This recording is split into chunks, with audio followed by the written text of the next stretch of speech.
আল্লামা যখন ইন্তেকাল করলেন, আমি তখন মালয়েশিয়া থেকে যুক্তরাষ্ট্রে একটা কনফারেন্সে যোগ দিতে যাচ্ছি, কাতার এয়ারলাইন্সে। মালয়েশিয়া থেকে দোহাতে নামলাম। দোহায় যখন আমার ট্রানজিট, তখন শুনতে পেলাম যে আল্লামা বিদায় নিয়েছেন। সোশ্যাল মিডিয়ায় শুনে বিশ্বাস করতে পারলাম না। মুহূর্তের মধ্যেই মাসুদ সাইদি ভাইকে মেসেজ করলাম, উনি কোনো উত্তর দিতে পারলেন না। মাসুদ ভাইয়ের সাথে যখন কোলাকুলি করি, আমাদের শামীম ভাইয়ের সাথে যখন কোলাকুলি করি, মনে হচ্ছে আল্লামা সাইদির ঘ্রাণ পাই। শরীরটা লিটারালি কাঁপছিল, নিজেকে মানাতে পারছিলাম না, বিশ্বাস করতে পারছিলাম যে আসলে আল্লামা বিদায় নিয়েছেন।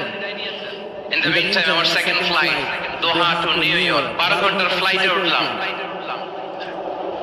ইন্টারনেট থেকে বিচ্ছিন্ন হলাম। নামার পরে শুনলাম আল্লাহু আকবার, যেখানে ওনাকে কবরস্থ করার কথা ছিল সেখানেও কবর দিতে দেওয়া হয় না।